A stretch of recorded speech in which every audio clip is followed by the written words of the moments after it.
Madame, Monsieur, bonjour, bonsoir. Le journal des titres, bienvenue.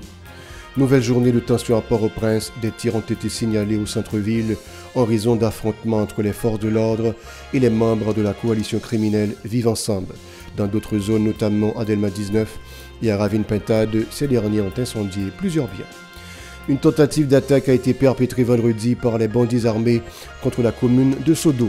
Une manifestation a été organisée vendredi devant le lieu d'accueil par des militants et des réfugiés de Solino pour exiger l'instaurer le rétablissement de la sécurité. Et puis dans le nord, le directeur départemental de l'Autorité nationale des aires protégées ANAP, Gérald Joseph, a été assassiné jeudi soir par des individus non identifiés de la section communale de Haut-du-Cap. Les funérailles de Franck Etienne, une icône de la littérature haïtienne, ont été célébrées vendredi à Pétionville en présence du président du CPT Voltaire et d'autres personnalités publiques. Restez avec nous pour le développement.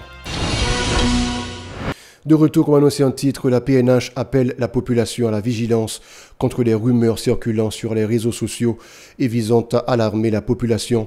Le porte-parole adjoint de l'institution, Lionel Lazare, a évoqué certains messages affirmant que les civils armés s'apprêteraient à attaquer certains quartiers de Delma alors que les agents de la PNH restent mobilisés sur les lieux pour protéger la population. En ce sens, il a affirmé que depuis les dernières 24 heures, l'institution policière mène une lutte acharnée contre les gangs armés afin de les empêcher d'atteindre leur but. Parallèlement, l'USPNH 17 a exprimé son indignation face au dernier massacre perpétré par les gangs armés dans les zones de Tabar 27 et Delma 30 en présence de la police. Dans ce communiqué, le syndicat a dénoncé l'autorité qui affirme qu'il refuse de fournir aux forces de l'ordre les matériels adéquats pour mener des opérations costauds dans les fiefs des gangs armés. Le SPNH 17 se dit persuadé pour mettre fin au flot du sang de nos compatriotes qui coulent dans le pays. Des opérations musclées doivent être menées. Les policiers, soldats et la population doivent se soulever pour exiger le départ de ces dirigeants qu'ils qualifient d'incompétents. Dans le Nord, le directeur départemental de l'Autorité nationale des aires protégées ANAP, Gérald Joseph, a été assassiné jeudi soir par des individus non identifiés dans la section communale de Haut-du-Cap. Et puis, nécrologie des funérailles nationales ont été célébrées vendredi en hommage à l'écrivain, poète, dramaturge, peintre et spiritualiste Jean-Pierre Basilique Dantor Franck Etienne, décédé le 20 février 2025. La cérémonie s'est déroulée en présence de diverses personnalités publiques, dont le coordonnateur du Conseil pour la transition, Leslie Voltaire, et le Premier ministre Alex Didier Fils-Aimé. Dans son homélie, le révérend père Guérin-Chancy a salué la mémoire de Franck Etienne, qualifiant l'illustre disparu de géant dont l'œuvre témoigne d'un profond engagement.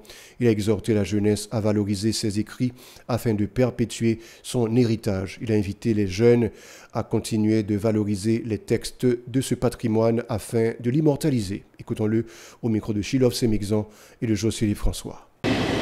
Son rêve était de voir notre terre devenir un espace où l'homme pourrait se tenir debout, sans honte, sans peur, à la hauteur de sa propre dignité.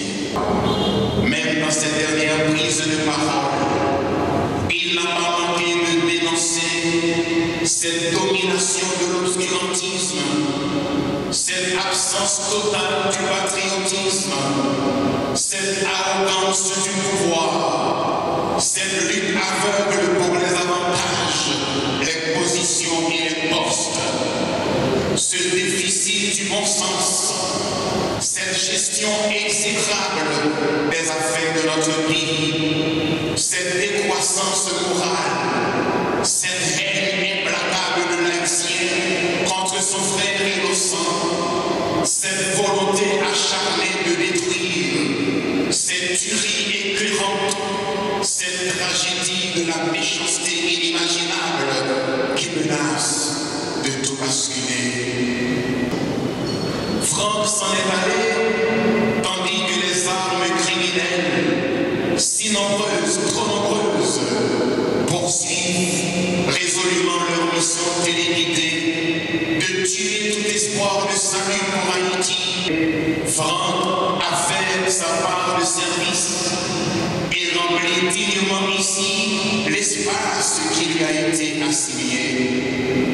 Que le Seigneur en retour le récompense. Le religieux a déclaré que Franck Etienne est décédé dans la désolation sans voir le changement qu'il a tant souhaité pour le pays. Il a rappelé que le défunt, même au soir de sa vie, n'a pas cessé de dénoncer l'absence de patriotisme dans le pays, les luttes intestines pour le pouvoir, les massacres et la haine des Haïtiens envers ses frères. Suivez. Franck avait livré à Monseigneur l'archevêque, Monseigneur Maxime Isidore, un témoignage qui a profondément marqué ce dernier. Témoignage qu'il avait désiré partager en personne avec nous en cette célébration, mais son agenda trop chargé l'en a empêché. Quand on parle de Franck Etienne, le premier mot qui vient à l'esprit, c'est géant. Dans le paysage littéraire, il est de massif à lui seul, avec une œuvre prolifique et vertigineuse. Sa production littéraire, forte d'une 60aine de titres, témoigne d'une créativité inépuisable. Franck Etienne est aussi l'homme qui a dit non. Non à la dictature. Non aux injustices de toutes sortes. Non à l'étouffement de la pensée et de la liberté. Franck Etienne nous a quittés brusquement le 20 février 2025. Il est parti sans voir poindre à l'horizon les résultats pour lesquels il a lutté toute sa vie. Il laisse derrière lui une œuvre immense, un legs impérissable. Il appartient désormais aux générations futures de faire résonner sa voix, de donner vie à ses textes, de faire en sorte que son cri ne soit pas perdu dans le silence du temps. Le cadeau informe avoir déposé vendredi une plainte au tribunal de première instance de Port-au-Prince contre le Conseil président de transition CPT et le Conseil supérieur de la police nationale CSPN pour non-assistance à la population. Le coordonnateur du cadeau a affirmé que cette plainte exprime leur colère contre les actions malhonnêtes et récurrentes commises dans le pays. Le défenseur des droits de l'homme a souligné l'article 264 de la Constitution non amendé qui leur autorise à porter plainte contre les autorités. Suivez. Nous déposons plainte pour non-assistance à personne en danger contre les membres du Conseil présidentiel de transition, les membres du CSPN, le DG Ramolo Mil, le Premier ministre, etc., le ministre de la Justice, tout le monde qui est responsable de la sécurité dans le pays. Nous déposer plainte, c'est parce que la loi a une matière pour déposer plainte, parce que, son symbole pour l'exprimer ras-le-bol nous, pour exprimer colère nous, pour nous dire par rapport à ce qui a passé dans le pays, la population n'est pas capable. Nous venons déposer plainte, c'est parce que trop de monde victimes, nous 15 coffres, nous Delma 30, nous Léogane, nous Tabar 27, trop de massacres. Et nous pensons que c'est le meilleur moyen pour nous dire, monsieur, écoutez, vous-même qui n'avez tête pouvoir, qui ça fait toujours pour éviter bien de sang ça. Donc nous déposons plainte et non maman ça qui perd du petit. Nous déposons plainte c'est parce que laxisme, nonchalance, dirigeants politiques fait peuple à souffrir. Bandits après territoire, nous n'avons pas couru, nous n'avons pas côté pour aller, nous victimes. Aujourd'hui à la nous même au niveau cabinet avocat. Nous prenons l'initiative pour déposer plainte pour nous dire écoutez, nous sommes sous pouvoir, qui a bien passé, qui a pour les machines qui a circulé, qui va montrer effectivement que vous pensez à la population, et bien on frange en dedans de la société qui fait partie de la société civile qui a bataille pour le respect de l'homme. Au moins, le commissaire gouvernement actuel, il faut le dégager, mettre action pour les mouvements comme ça, pour non-assistance à la personne de l'État. Il dit, nous avons souffert, nous ne pas faire rien. Maître Ardel Rémy a exhorté la population à se mobiliser contre les dirigeants de l'État. Il espère que la justice se mettra en mouvement contre eux après avoir reçu cette plainte. Suivez. Nous prenons un monde qui n'a abri, nous prenons un monde qui est victime, nous prenons un monde qui n'est pas capable, nous prenons un monde qui a souffert. Côté peuple 86, côté peuple qui était marié avec l'armée, qui était bataille pour la dictature, côté peuple ça. Même temps aimé nous camper, temps aimé nous commencer à lever camper pour exprimer le bol. Il faut que la semaine prochaine, il faut que la population sorte dans le caractère, il faut sortir dans le confort, il faut que nous commencions à souffrir. faut nous comment nous sommes pas capables. Parce que tout le monde a quitté Caillou, moun paye Caillou, on a peine payé Caillou, j'ai quitté Caillou là. Moun boule en dedans Caillou, moun bandi boule tout vivre. Qui ça n'attend, qui ça dirigeant attend. Donc je dis là, le législateur là clair, le législateur là dit depuis que bon responsabilité pas assumer moi-même qui victime, moi-même qui est dans une situation difficile, moi-même qui fait partie de société, on a saisi la justice.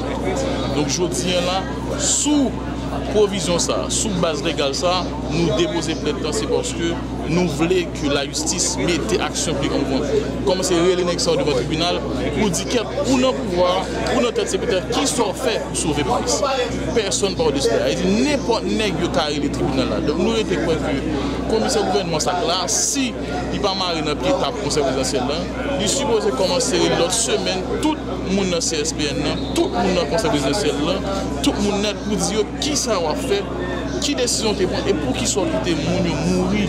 Le nombre de déplacés continue d'augmenter en raison des attaques meurtrières des gangs, tandis que les conditions dans les camps de réfugiés se détériorent. Certains déplacés hébergés dans les locaux du ministère de la République, Transport et Communication à Delma 33 réclament des autorités leurs pièces d'identité et demandent la mise en place de conditions facilitant leur retour dans leur ville d'origine. Écoutons leur micro de Franz Stevens Michael et Sora Chama Joseph. Solino, malgré tout le temps fait, n'a beaucoup mais mettez dehors. Et c'est souvent dans la rue, pas un côté à l'abri. Pour moi-même, moi j'ai 4, n'a pas Solino bezini, rad moi-même bezini toute pièce mais tout bagage. Chance pour moi c'est la naissance. S'il te n'a même pas jeune parce que dans le moment bandi rive sur moi, j'ai boule t-shirt, pas de carré tourner mal pour eux. Et qui dans frontière abri encore, dépenser le corps. Allez-y, pas bouler non si monsieur bouler puis go péché. Allez-y. Oui, comme si bouler mais fait tout le monde courir, monde prend balle normalement monde mourir. Vous comprenez? Allez-y, ouais, pour le moment, là, on côté dans la vie. La vie a trouvé par un côté de nous. C'est ça m'a demandé. Comme si pour l'État, comme pas l'État, m'a dit ça éclaire par l'État. Il dit tout le monde clair, tout couche clair bouger. On façon m'a demandé laisser route là, même Sénégal, on sorti Tobek, OK, Sénégal. Si j'ai une opportunité comme si je me déplacer mal, je vais mieux pour moi. Pour le moment là, je vais pièce. C'est là que j'ai besoin de 4 mètres pour me déplacer. Moi pas rien du tout parce que côté il y a beaucoup de nous, même tout le monde perdu. Et contre même 4 mois, mal fait pour faire pour yo bon yo pas bon moi. Il y a tout le monde dans matin après-midi dans cour, nous dans Accra, nous dans cour. C'est qui soit. De qui soit, son monde qui te font petit côté, il était bon pour faire des jours qu'on y a côté lié, il pas de côté pour le rester. Il y a le vivre au point. Moi, je ne suis pas côté là, je ne suis pas côté parce que moi, je suis là, même pas côté. C'est une situation elle n'est pas pour nous. J'en ai pas pour ça de ce début. Nous ne pas faire mal, il faut que nous fassions dans le pays. Les malais qui nous Ces personnes déplacées dénoncent également l'inaction des autorités, en particulier du Haut Commandement de la Police nationale d'Haïti, PNH. Elles exigent leur démission. Non, Milramo avec Mario Andresson, par contre, ça vient pour le pays. Et comme si on retire Fatra, on mettait Fatra, et pas on vient pour nous. Si on finit pour Solino, on a bandit pour Nazon, après bandit traverse Delma 30, il fait massacre Delma 30. Nous-mêmes, nous n'avons couru, nous n'avons pas un côté pour nous dormir, nous avons des gens, nous avons des familles, tout le monde fait un bon.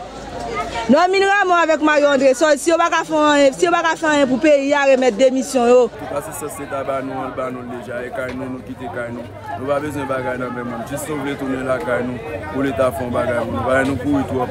Pour l'État disons pour nous quitter la caille, nous voulons tourner. À un mal vivre, nous avons tiré famille, nous avons tiré tout nous mêmes petits jeunes, nous besoin vivre. Nous-mêmes, nous quitter le pays. Et tant que nous ne pas vivre à Haïti, Haïti va payer nous. Parce que même Haïti, c'est pareil, nous avons courir, nous avons mal vivre. Nous avons besoin de vivre, il faut que nous vivions. Et puis pour clore ce journal, des militants ont manifesté vendredi devant la ville d'accueil. Ils exigent le départ du directeur général de la PNH. Ils considèrent la perte de nouveaux territoires aux mains des gangs comme une preuve de l'échec des autorités et demandent aux membres du conseil de transition CPT d'assumer pleinement leurs responsabilités envers la nation. Suivons leur micro de Mélissa Jean-Simon et Marie-Carmel Auguste. Nous venons là, nous avons un moyen avec problème de sécurité. Je dis à la sécurité à monter plus haut. Nous avons regardé sur tout nos minéraux, mes amis, sans mentir, sans baguette, nous pas mentir. Nous avons plusieurs zones, tout a gâté. Nous avons Solino perdu, nous avons Capoao pas perdu, nous avons Delma 17 perdu, nous avons Delma 17 perdu, nous avons plusieurs des zones, nous avons plus de territoire. Regardez la Keskov, c'est même bagaille là.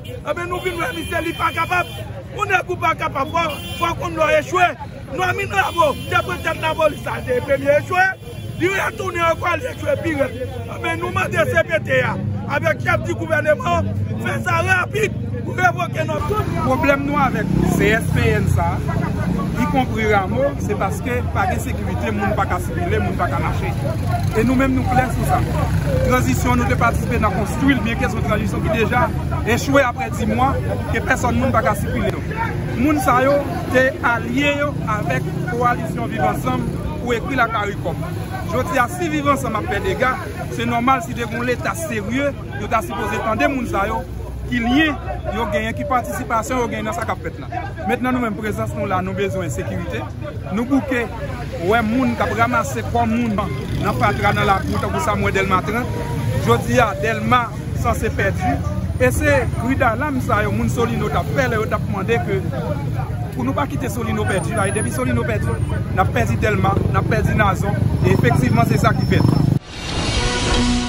Voilà, c'est tout pour le journal. Restez avec nous pour la suite de la programmation.